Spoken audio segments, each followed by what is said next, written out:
Assalamualaikum warahmatullahi wabarakatuh. Kami dari kelompok 5 akan mempresentasikan hasil diskusi kami tentang perusahaan Frisian Flag. Sebelumnya, saya akan memperkenalkan anggota kelompok 5. Yang pertama ada Ari Arfianda Kurniawan, kemudian ada Lutfi Atorik Abid, Muhammad Hamzal Fatih, Galib Muammar Albara, dan yang terakhir Raina Maudi Fajri. Baik, langsung saja ke penjelasan yang pertama.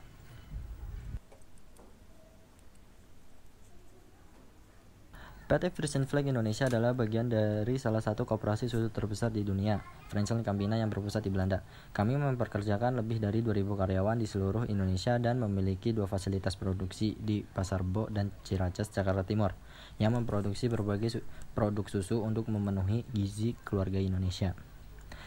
Friesland Campina merupakan koperasi peternak sapi perah terbesar di dunia yang berpusat di Belanda dan beranggotakan 17.413 peternak sapi perah di Belanda, Jerman, serta memiliki 23.816 karyawan di 100 perusahaan di seluruh dunia. Sebagai bagian dari Friesland Campina, Frisian Flag mengacu pada pengalaman global dan kemitraan jangka panjang dengan peternak sapi perah lokal agar dapat menghadirkan nutrisi terbaik yang diperoleh dari susu. Dalam memproduksi dan mendistribusikan produk-produk susu, PT Frisian Flag Indonesia tidak hanya mengikuti standar nasional dan internasional, namun juga mengadvokasi kepada para pemangku kepentingannya untuk senantiasa mendukung perkembangan holistik anak dan mempromosikan ASI eksklusif sesuai dengan petunjuk WHO. Selanjutnya, latar belakang perusahaan Frisian Flag. Bermula dari tahun 1922, di mana susu kental manis dan produk susu Frisian Flag pertama kali diekspor oleh Koperasi Peternak Susu Belanda, yaitu The Cooperative Condenfabrieks Friesland (CCV), atau pabrik susu kental manis Friesland ke Hindia Belanda, termasuk Batavia, Indonesia. Rasanya yang lezat membuat susu kental manis disambut hangat oleh masyarakat Indonesia yang saat itu lebih dikenal dengan Batavia.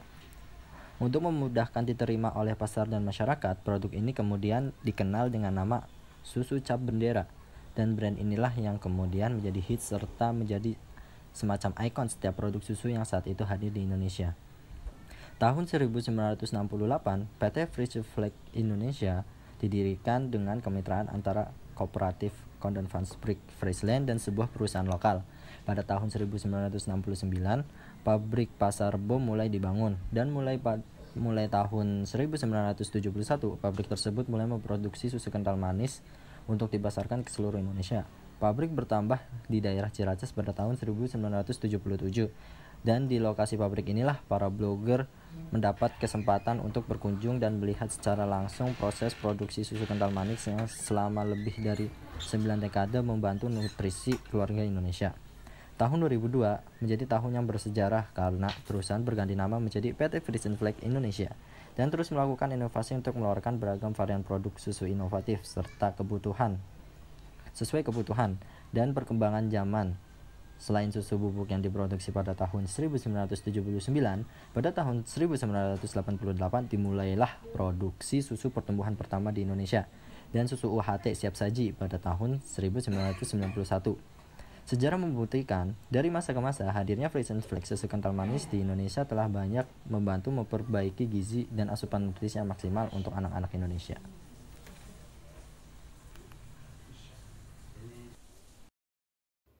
Jadi inilah gambaran umum perusahaan, struktur organisasi PT Frisian Flag. Berhubung dengan gambar yang kita ambil itu tidak jelas, jadi silakan dilihat saja, yaitu ini adalah struktur dari organisasi PT Frisian Flag. Ada banyak, dan kemudian laporan kinerja. 1. Pada tahun 2020, perusahaan mendapatkan prestasi atas kinerjanya dari Kementerian Pemberdayaan Perempuan dan Perlindungan Anak di tahun 2020. 2. Pada bulan September 2020, perusahaan berkomitmen untuk terus menjaga kepercayaan konsumen. 3. Meningkatkan kapasitas produksi. Di sini meningkatkan kapasitas produksi dari tahun sebelumnya. PT Frisian Flag ini ingin menambahkan kapasitas produksi lebih. 4. Ada perusahaan mengadakan pelatihan bagi pada peternak sapi. Di sini yaitu perusahaan ingin mengadakan pelatihan untuk peternak sapi agar si sapinya susu yang dihasilkan susunya lebih bagus dan lebih berkualitas. Yang kelima, Precision Flag berkomitmen untuk tidak mempromosikan formula seperti keputusan Menteri Kesehatan dan WHO atau disebut World Health Organization. Keenam, Precision Flag juga terus memberikan bantuan bagi masyarakat di lingkungan pabrik. Ketujuh, menyediakan pelayanan delivery bagi konsumen selama masa pandemik. Kemudian ada laporan kinerja. Evaluasi bisnis. 1. Menyediakan produk bergizi yang terjangkau bagi keluarga Indonesia. Jadi di sini tuh PT Precision Flag ingin memberikan produk yang bergizi untuk keluarga Indonesia yang misalkan ada di pelosok-pelosok atau yang mungkin susah terjangkau dari kendaraan ataupun transportasi lainnya. Dan kedua, mendukung peningkatan kualitas kehidupan peternak. Di sini yaitu mendukung peningkatan kualitas kehidupan peternak agar peternak di Indonesia itu lebih bagus, lebih bisa bersaing dengan negara-negara lain. Yang ketiga, berkontribusi pada kelangsungan kehidupan yang lebih baik bagi generasi masa depan.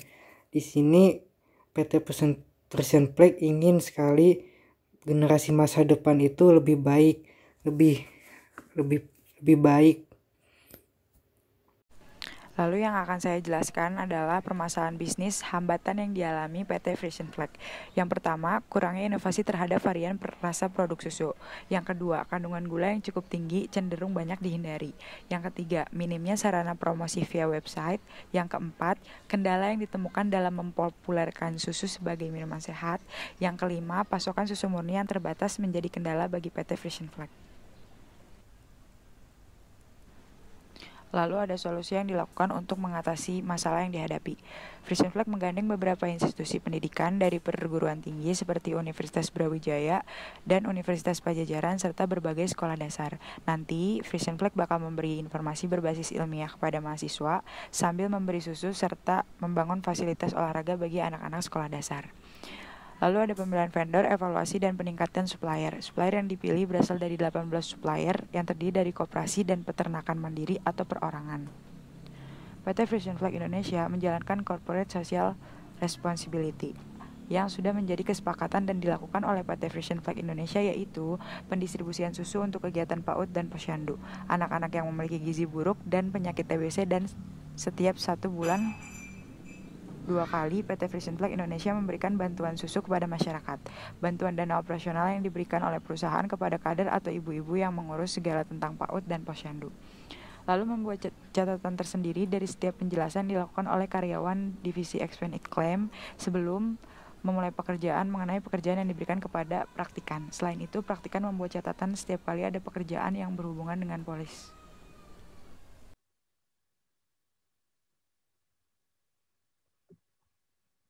Rencana pengembangan usaha. Perkembangan dalam bidang pemasaran. 1. Perubahan logo perusahaan Precision Flag Indonesia. 2. Produk Precision Flag sudah berlisensi dengan perusahaan Disney. 3. Precision Flag jadi market leader untuk penjualan susu kental manis. Rencana pembangunan usaha. Perkembangan dalam bidang organisasi. 1. Meluncurkan Milk Collection Point. 2. Melakukan program Farmer to Farmer. 3. Mendirikan desa susu percontohan. Selanjutnya akan dilanjutkan oleh Bara. Kesimpulannya, yang pertama, PT Precision Flag Indonesia adalah bagian dari salah satu koperasi susu terbesar di dunia. Yang kedua, sejarah membuktikan dari masa ke masa hadirnya Precision Flag susu kental manis di Indonesia telah banyak membantu memperbaiki gizi dan asupan nutrisi yang maksimal untuk anak-anak Indonesia. Yang ketiga, laporan kinerja perusahaan yaitu PT Precision Flag mendapatkan prestasi atas kinerjanya. Lalu, melakukan komitmen untuk terus menjaga kepercayaan konsumen dengan berinovasi, meningkatkan kapasitas produksi, melakukan pelatihan pada peternak, memberi bantuan pada masyarakat, dan pelayanan delivery saat pandemik.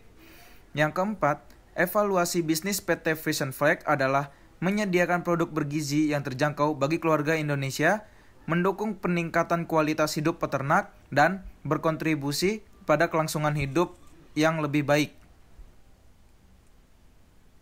Yang kelima, ada beberapa hambatan yang dihadapi oleh PT Frisian Flag, tapi perusahaan selalu berusaha dan berupaya yang terbaik untuk menuju PT Frisian Flag yang lebih baik lagi.